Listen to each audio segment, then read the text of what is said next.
Baik, Assalamualaikum warahmatullahi wabarakatuh. Kami dari kelompok 4 dari kelas AKP AJ dari Prodi Akuntansi Keuangan Publik jurusan Akuntansi Politeknik Negeri Medan. Di sini kami akan memenuhi tugas dari Bapak Rizky Saputra selaku dosen audit berbasis teknologi informasi. Di sini kami akan memenuhi tugas drama yang diberikan oleh Bapak Rizky Saputra yang berjudul Audit Fraud Window Dressing dalam laporan keuangan, yang dibagi dalam 3 karakter. Yang pertama saya Rifki Farizina Sution selaku manajer keuangan yang cerdas, ambisius, tetapi terkadang mengambil jalan pintas demi mencapai target yang diinginkan.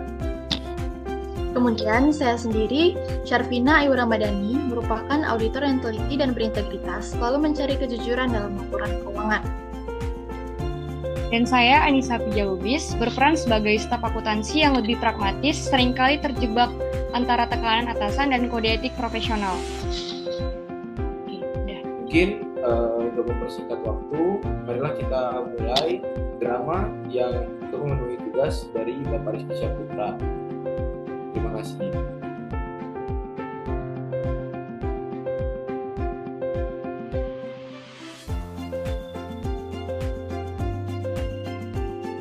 Baik, semuanya udah hadir ya. Assalamualaikum warahmatullahi wabarakatuh. Selamat pagi untuk teman-teman sekalian. Waalaikumsalam warahmatullahi wabarakatuh. Selamat pagi, Pak. Ya, sebelumnya saya mau mengucapkan terima kasih untuk Bu Syarfina dan Bu Anissa yang telah hadir pada Zoom meeting kita kali ini. Nah, jadi untuk meeting kita kali ini itu mau membahas tentang laporan keuangan untuk di akhir tahun ini. Dan juga saya mau membahas terkait window dressing yang sedang kita persiapkan untuk memenuhi target kita. Window dressing? Pak Rifki, apa yang maksudnya dengan window dressing-nya?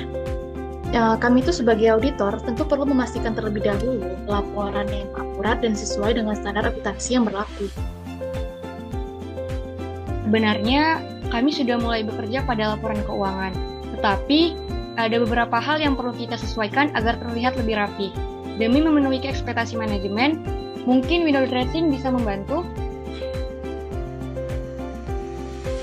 Benar Bung Anissa. Jadi seperti yang kalian tahu juga, itu kita butuh laporan yang bagus untuk menunjukkan pertumbuhan dan pencapaian kepada pemegang saham.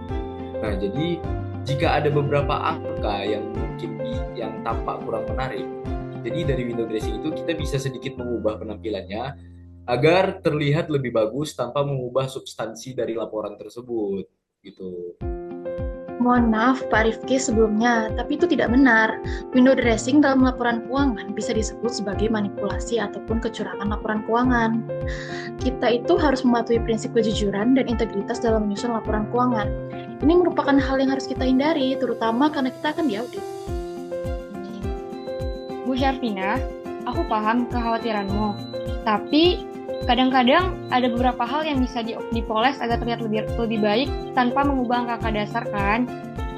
Misalnya, memperbaiki tampilan laporan dengan penyesuaian tertentu agar lebih meyakinkan bagi investor. Tapi penyesuaian apa yang kamu maksud Bu Anissa? Apa itu artinya kita hanya mengubah cara penyajian angka-angka di laporan keuangan tanpa mengubah kenyataannya? Itu bisa menjadi masalah yang besar loh. Kita harus waspada terhadap potensi fraud. Jadi gini Bu Syarfina, saya tahu risiko ini. Tapi ini cuma soal mengubah angka-angka supaya terlihat lebih rapi aja. Jadi supaya ini bukan manipulasi, tapi ini cuma semacam penataan, merapiin laporan agar terlihat lebih menarik aja. Misalnya kayak menunda pengakuan pengeluaran atau mungkin mempercepat pendapatan yang belum terrealisasi supaya terlihat lebih cantik di depan investor ataupun pemegang saham kita gitu. Pak Rifki, itu sudah melanggar prinsip akuntansi yang berlaku secara umum. Menunda pengakuan beban atau mempercepat pengakuan pendapatan merupakan tindakan yang tidak etis dan bisa merusak reputasi perusahaan jika kita sampai terungkap di dalam audit. Tapi, apakah kita benar-benar bisa mencapai target keuangan tanpa melakukan itu?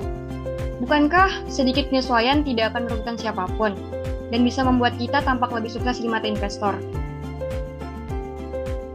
Bu Anissa, Itu yang disebut dengan fraud. Kalau kita mengubah angka-angka tanpa dasar yang sah, kita bisa menghadapi konsekuensi hukum yang sangat serius. Dan itu tidak hanya merusak kredibilitas perusahaan kita, tapi juga masa depan perusahaan ini. Saya tahu, Bu Shervina, saya tahu. Tapi tekanan untuk menunjukkan pertumbuhan itu sangat besar, Bu. Saya nggak mau sampai kehilangan kesempatan cuma karena angka-angka yang nggak sesuai sama ekspektasi dari para investor dan para pemegang saham. Pak Rifki, saya tahu Bapak juga sudah bekerja keras untuk perusahaan ini. Tapi Bapak juga harus ingat, kita tidak bisa mengorbankan prinsip dan etika hanya demi penampilan sementara. Jika kita nanti melakukan fraud, ini bisa merusak segalanya loh, bukan hanya sekarang, tapi dalam jangka panjang untuk perusahaan. Saya paham sekarang. Jika kita sampai ketahuan, kita bisa kehilangan kredibilitas di mata publik, pemegang saham, bahkan regulator. Aku rasa kita harus menemukan cara lain untuk mencapai target tanpa harus berkompromi dengan integritas. Saya benar-benar mau ini semua itu berjalan dengan lancar. Tapi Bu Shervina, Bu Anissa, saya mohon maaf, mungkin saya terlalu excited dan sampai terbawa suasana hingga saya bakal ngerusak semuanya. Jadi saya bakalan batalin untuk rencana window dressing ini gitu. Baik Pak Rifki, itu merupakan keputusan yang sangat bijak. Saya yakin kita bisa menemukan cara lain yang lebih jujur dan transparan untuk memperbaiki laporan keuangan kita. Itu akan lebih baik untuk semua pihak, dan tentunya lebih aman dalam jangka panjang. Betul, kita akan tetap jujur dan bekerja keras untuk mencapai target tanpa harus mengorbankan integritas. Laporan yang sah dan akurat akan selalu menjadi yang terbaik. Ya, terima kasih buat Bu Shervina dan Bu Anissa. Saya banyak belajar nih dari percakapan kita kali ini, dari rapat kita kali ini. Kita bakalan fokus pada strategi yang benar dan tepat untuk menjaga reputasi perusahaan kita supaya tetap terlihat baik dan tetap menjaga eksistensi perusahaan kita untuk kedepannya. Baik, terima kasih juga buat Pak Rifki. Tidak ada yang lebih penting daripada menjaga integritas perusahaan. Saya yakin kita bisa menyelesaikan ini dengan cara yang betul. Dan kita akan lebih kuat karena tidak ada yang bisa meragukan kejujuran kita. Ya, mungkin saya kira rapat kita pada kali ini sampai di sini saja. Saya mau mengucapkan mohon maaf dan terima kasih kepada Ibu Shervina dan Bu Anissa yang telah saling bertukar pikiran pada rapat kali ini. Mungkin pada rapat kali ini kita tutup saja pembahasan kita. Lebih dan kurang saya mohon maaf. Assalamualaikum warahmatullahi wabarakatuh. Waalaikumsalam warahmatullahi wabarakatuh.